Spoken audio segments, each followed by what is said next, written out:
I killed a Chupacabra. I was looking forward to some time away from work. I lived just outside of El Paso, Texas, and was doing okay for myself.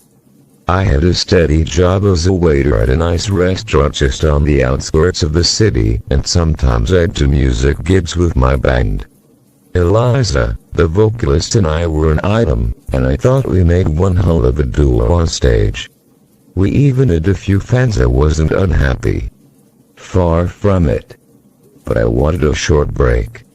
Just a bit of time to recharge my batteries and go back to something familiar.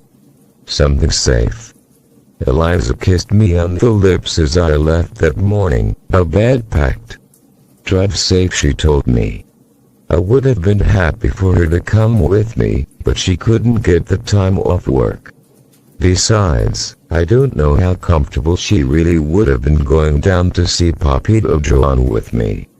My parents died when I was young, so Papito Juan raised me. He was a stubborn old man living on his farm down in Mexico. But I was happy with him. Since I'd emigrated to the US, we hadn't stayed in touch as much as I wanted. He had no computer or email. All he had were his letters, and the occasional phone call. I cherished those, but they didn't diminish the worries in the back of my mind. He was old, and even when I left, it showed. I could hear it in his voice when he spoke to me. Going home to him was just as much about checking to make sure that stubborn old man was still getting by, as it was about taking a break.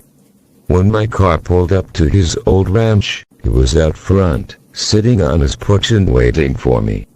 Javier, my boy. He rose slowly to his feet, approaching me to pull me into a hug.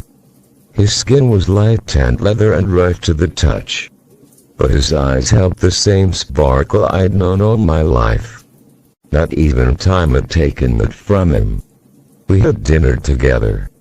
I told him about Eliza, about how my music was coming along, and about my job. Seeing the way he smiled as I talked, I knew he was proud of me. "How have you been?" I finally asked him. His smile faltered. "As well as I can be. My body gets sore and sore every day, and this year's harvest wasn't so good. But I suppose that's the way it goes. Next year's will be better. If you need help, I could stay and..." No. Don't. Stay up north. You're making something of your life, Javier. It's more than I did. He smiled sadly. This ranch, it's nice. I'm happy. But if I'd had your opportunities, I'd have taken them. You've got a chance at a better life than I ever had. This land is just land. This ranch, just a building. This is my life, not yours." He reached out a hand to rest on mine. "I'm happy here, the way I am. I'll get by. What means the most to me right now, is what means the most to any parent. I want to see you thrive, and you're doing that now. I'll tell you what I told your father. Don't give it up for the ranch. I've been here for 50 years now. I know that it's not worth it." "Not really." He patted my hand. "You know, he'd be proud of the man you're becoming." They both would be. He knew how much it meant to me to hear that. And I knew that he meant it. With it said, he got up to find a deck of cards. We played just like we had when I was a boy, until the sun went down and it was time for bed. I woke up to the sound of screaming. Scrambling out of bed, I peered out the window into the darkness of Papito Juan's land. I could see movement in the shadows, and the faint outline of his old barn in the darkness. I'd seen this all before. Coyotes looking for livestock. Almost on instinct I was out the door. I heard Papito Juan fumbling around to get ready, but his old bones weren't as fast as I was. I knew where he kept the gun, and I'd done this before. "I've got it." I called and I just barely heard him call out for me to wait. Before I was outside with the rifle. In the porch light, I could see one of the pigs rush out of the barn. I heard the scream of a goat, and broke into a run. The barn door was open, and in the dim light I could see the shape of some sort of animal and hear the gnashing of teeth. I saw the reflection of the light from the porch in the eyes of a dead goat and above it, with eyes so fierce that they made me freeze. The creature hissed at me. Hissed, not growled. I'd seen coyotes before. This wasn't a coyote. My next thought was a mountain lion. I knew they lived in the area, but I'd never seen one. The creature reared up, still staring at me, unblinking as I raised the rifle and opened fire. The first shot staggered it. It howled in pain, and I shot again and again, watching the creature try and retreat further into the darkness.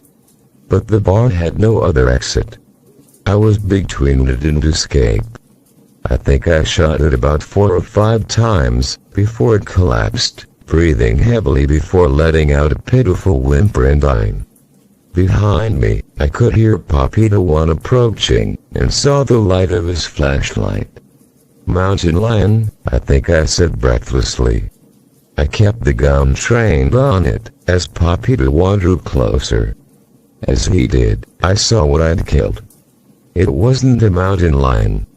The creature had coarse brown fur and a twisted face that looked more like a snake's than a cat's. Its fangs were massive and protruded from its jaw. Along its legs and belly, I spotted scaly skin and it had bird-like talons on its front legs. Its eyes were blood red and seemed alive even in death. A bloody hole in its neck was my only reassurance that it wouldn't be getting back up. It wasn't as big as I'd been expecting. A little smaller than a mountain lion, but that hadn't made much of a difference to the goat it had torn apart. It had killed the animal with a vicious bite to the neck, and had gone after the organs next. It had been in the middle of feasting on those when I'd interrupted it. "What the hell is that?" I asked.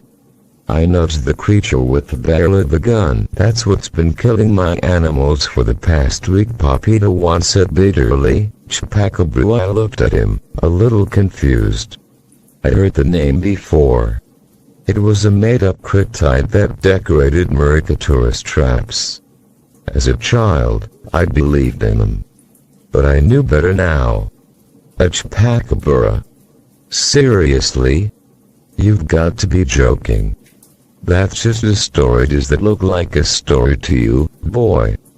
Papi the One replied, and crouched down beside the dead beast. "It's small, maybe a juvenile.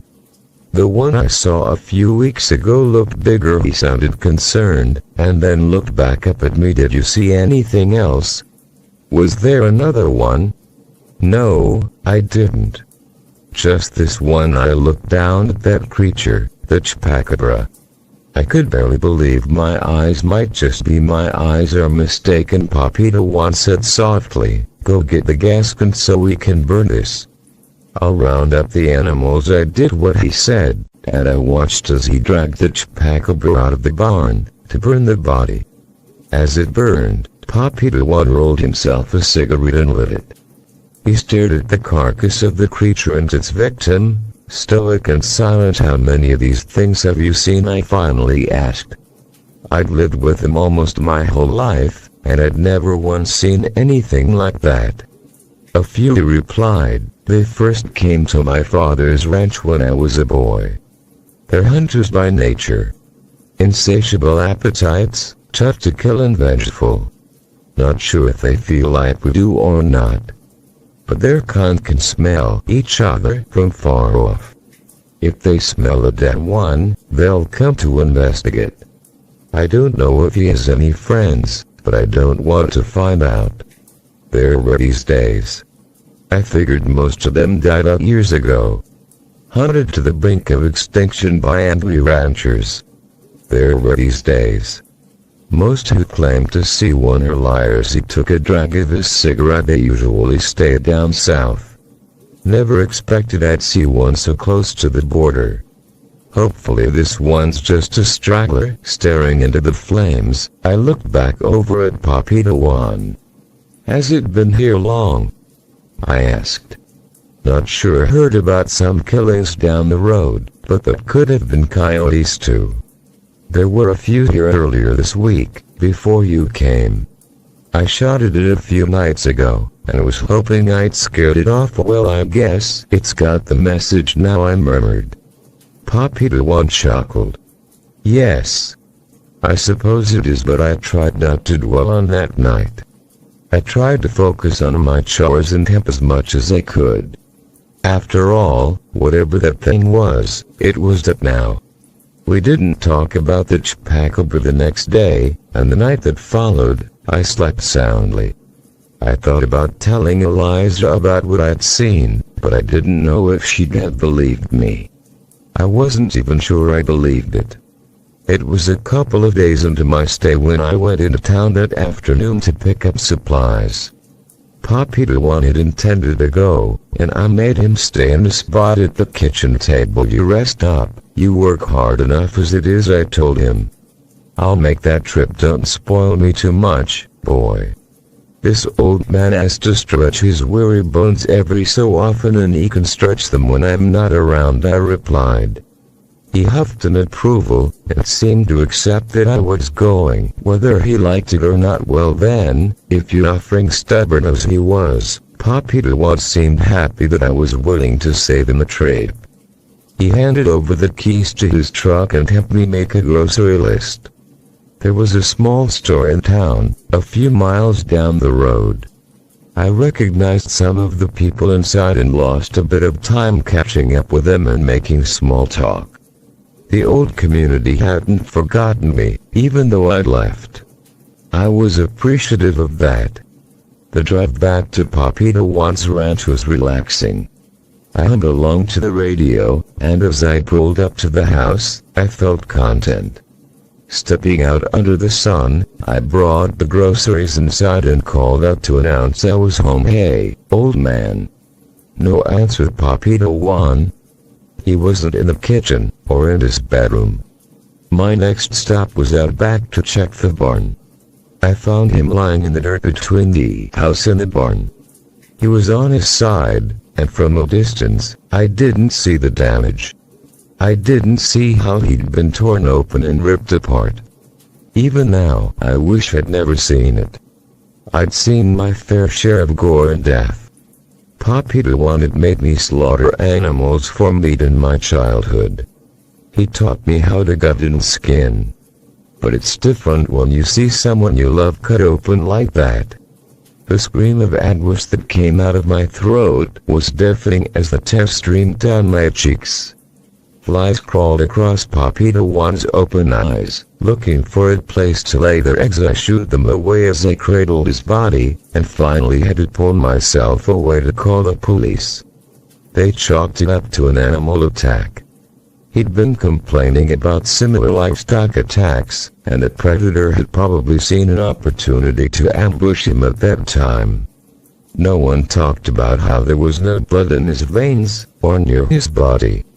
The local authorities shot a couple of coyotes who'd been in the area, and the small town blamed the killings on them.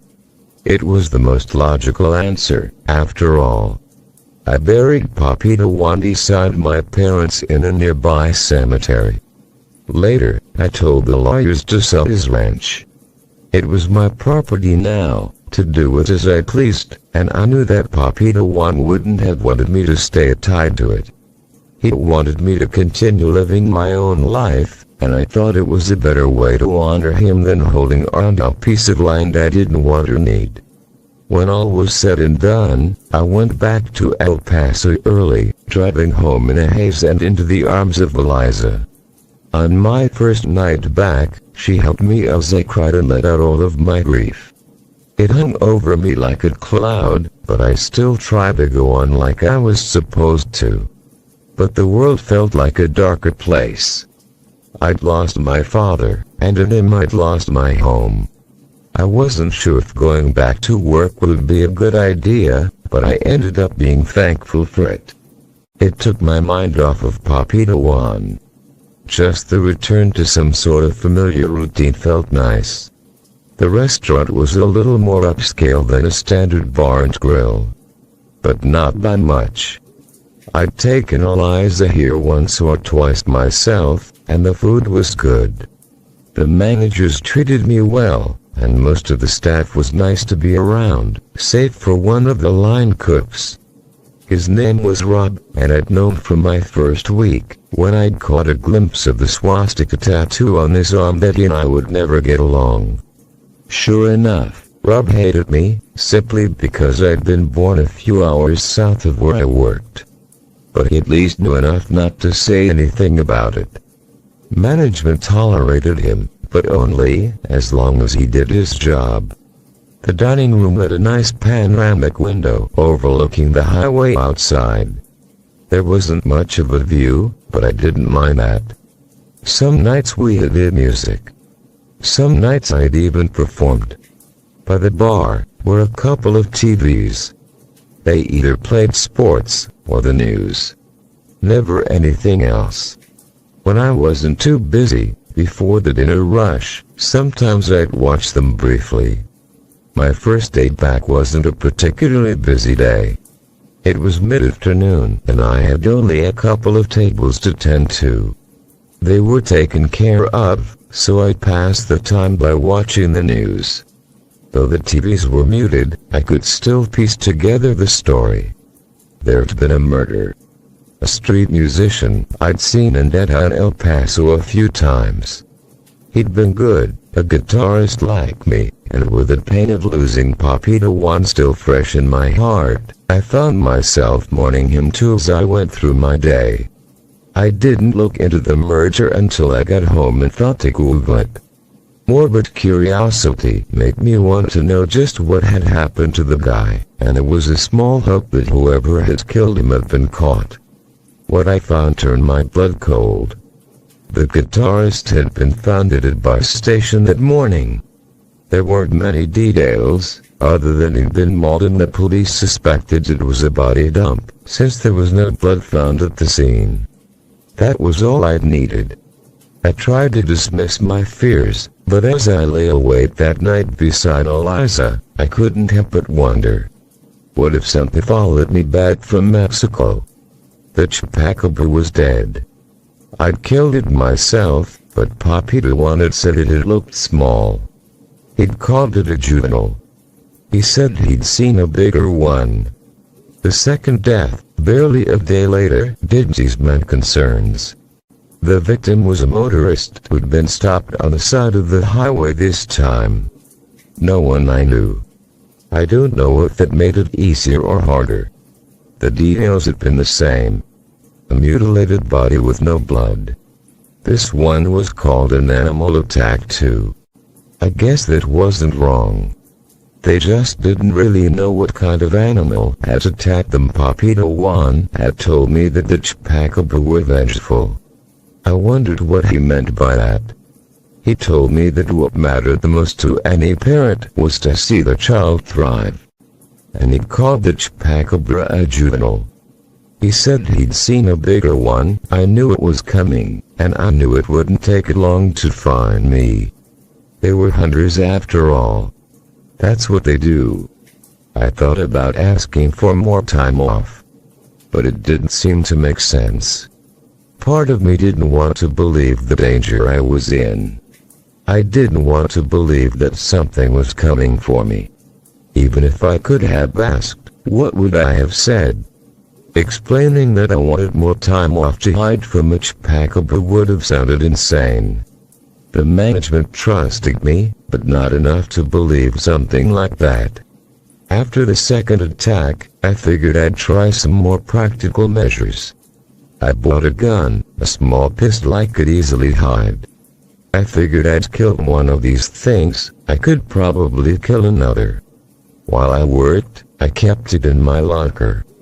I kept it in my hand as I walked to the car after work, and in my pocket whenever I left the house. It made me feel safer, even as I heard stories of other animal attacks. They got little attention in the news. The police killed him out in line, and hoped it would change things. It didn't. The attacks were closed now. All near my apartment or the restaurant. It was close, it just hadn't found me yet. I thought about going out and looking for it ending this all, but I didn't. Maybe I'm a coward. But I didn't want to give myself up to that monster. I wanted it to come to me, on my own terms. Eventually I got what I wanted. The management had a policy in place. They'd rotate shifts on who had to close the restaurant. Usually I closed with a line cook named Terry, but Terry had been out sick that night. Rob was the one working in his place. As we closed that night, we didn't talk. He cleaned the kitchen, I cleaned out the front and took the trash out to the door of the kitchen so he could collect it. He shot me a dirty look as I left it there for him. "Don't make me clean up your trash," he said coldly. "Go take it out yourself. I've got to clean the bathrooms." "I'll take that out," I told him. "You're going out there anyways." Rob scoffed hatefully, but he didn't argue. I watched him grab the garbage bag I'd taken for him and drag it to the back door of the kitchen, where he stepped outside. He was still gone by the time I'd finished with the bathrooms. That was a little odd. His cleanup was only half done. A mop bucket full of dirty water sat in the kitchen unattended. I hefted the garbage bag from the bathrooms behind me as I tentatively stepped into the kitchen. Rob was nowhere to be found. It occurred to me that maybe he was having a smoke. I wondered if it would be better to leave the trash bag by the door for him, or go out and throw it into the dumpster myself. He'd probably have seen the former as a gesture of disrespect, and the latter as an interruption. Either way, he'd probably get angry. I figured I might as well just take it out to the dumpster myself. He'd be less angry that way. Opening the door and stepping out into the cool night air, I immediately froze as I saw a familiar set of blood-red eyes. In an instant I was back on Papito Juan's ranch, in the barn. The beast stood over its kill. Rob still had a look of horror on his face, but I already knew he was dead. I doubt he even knew what had hit him. This Chupacabra was bigger than the other one. It stood almost as large as the dumpster itself. Big and bear-like. Its hiss made my bones quiver, and it crept over Rob's corpse to advance on me. Looking into those eyes, I knew that it recognized me. It knew who I was, and it knew what I'd done. Its mouth opened, revealing rows of massive fangs.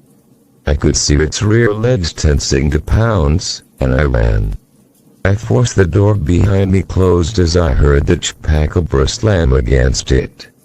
I locked it, before scrambling towards the personal lockers to find my gun. I could hear the creature slamming against the door, demanding entry as I fumbled the lock. I only barely got it off and opened the locker when I heard the door behind me break. The hiss of the Chupacabra filled the restaurant. I felt the grip of my pistol in my hand, and I immediately got low to the ground. The Chupacabra crept through the kitchen. Its heavy footsteps betraying its position.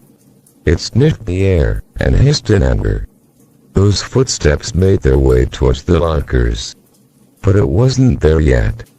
I broke into a run, hearing it snarl as I bolted past it, and through the kitchen. It was too big to move freely in there. It was too slow to catch me. I got through the door to the dining room, and ducked under a table to hide. I clutched the gun close, and watched the kitchen door carefully. The Chupacabra squeezed through it with little effort mere moments after I'd hidden. Its teeth were bared and it snarled angrily. It raised its head, sniffing the air to catch my scent. Then it began looking for me. It knew I was here. Even if I got out, it would follow me. It would kill me. That was why it had come after all. It swept one of its front talons upwards, knocking over one of the tables near the kitchen. Its head darted around for any sign of movement, and found none. With shaking hands, I steadied the gun and took aim at it, as it raised its body up onto another table, using it as a perch to elevate itself and keep sniffing. The wooden table buckled under its weight. I fired. The Chupacabra barely reacted, but I couldn't imagine I missed. Its eyes immediately fixed on me, and its mouth curled back in a hellish snarl defined by rage and hate. Stumbling out of my hiding spot, I fired again blindly. The Chupacabra bolted towards me, and I only barely got out of the way in time. I caught myself hurling unlit candles and drink menus off the tables at it. They did nothing. I couldn't stop to line up a shot, and I didn't want to waste my bullets. I skidded to safety behind a bar, and the Chupacabra slammed against it. The wooden fixture shook. I heard glasses fall and break around me. Its blood-red eyes appeared over the counter of the bar, glaring at me. I could smell the rot on its breath as it opened its horrible maw and feel the tears on my cheeks as I cried in fear of death. Hopelessly I fired at it, and I saw it jerk back abruptly. The cry it made was either one of rage or pain. I hoped it was pain. The creature seemed to recoil, batting at its face, and I took the opportunity to jump the counter and try to put some distance between myself and the monster. One remaining blood-red eye watched me. It hissed in rage, and barreled after me again. It knocked tables and chairs out of its way, shattering them with a single swipe of its powerful arms. I couldn't outrun it. There wasn't a chance in hell of that. Ahead of me, I saw the panoramic window. I could see cars on the highway, but it might as well have just been another wall. I'd bounce off the glass uselessly if I tried to jump through, and so powered by adrenaline, I turned sharply. Maybe, just maybe I could reach the door. Maybe I could reach my car. Maybe I could escape. The Chupacabra did the same, but there was something neither I nor it had thought about. It was bigger and faster, but it wasn't as agile. Its talons scratched the floor as it tried to turn with me. Its massive body skidded a little, slamming against the window. I heard it huff and rage, and saw it getting ready to pounce again. In that moment, I saw my chance. I raised the gun and I fired. The Chupacabra jerked backwards. The window shattered and it raised its taloned front legs to shield its face. All it took was one step of its back leg, and it lost its footing entirely. The Chupacabra fell gracefully out the window, and into the highway. I heard the screech of tires, and saw a pickup truck hit it head-on. The Chupacabra was thrown out of sight. I saw it roll along the ground, and out of sight like a rag doll. The truck veered off the road. I could see the outline of the driver in the cab. He didn't seem hurt, but I wasn't sure. For a moment, I stood stock still, gun in my hands and my body trembling violently. My eyes darted in the direction the Chupacabra had been thrown. I saw no sign of it. Had it run off? How badly was it hurt? I wondered if the impact had been enough to kill it, or at least wound it. There wasn't any sign of a body. Just empty scrubland and highway as far as the eye could see. The truck's driver was shaken, but safe. His grill had taken a serious dent, but that was the worst of it. He called the police for me, and they showed up soon afterwards. I kept my story vague. I just said it was an animal attack. What they pieced together was that a bear killed Rob. It was looking for food in the dumpsters and he disturbed it. Then it attacked me, fell out the window, got hit by the truck and ran off. I didn't say anything different. No one would believe I was attacked by a Chupacabra. Why try and convince them? I quit my job the next day. The restaurant would be closed for repairs, and I'd seen what was after me, face to face. That night, I told Eliza everything. She didn't believe me at first, but I know what I saw. I killed one of those creatures at Papito Juan's ranch, and I was attacked by another one at the restaurant. It tracked my scent and followed me home. It was going to keep following me. I don't live near El Paso anymore. I don't live anywhere these days. Eliza and I are headed north. We sleep in motels, and we're hoping we'll find somewhere to settle down soon. We can start again there. Maybe start up another band, and rebuild our lives. I don't know how far we need to go. I'm hoping I'll figure it out soon though. I just know that we haven't gone far enough yet. 2 days ago we stayed in a little motel just off the highway, outside Denver. A couple of hours ago, I heard on the radio that the owner was found dead. He'd been drained of blood. He isn't the first. Someone dies in every town we visit.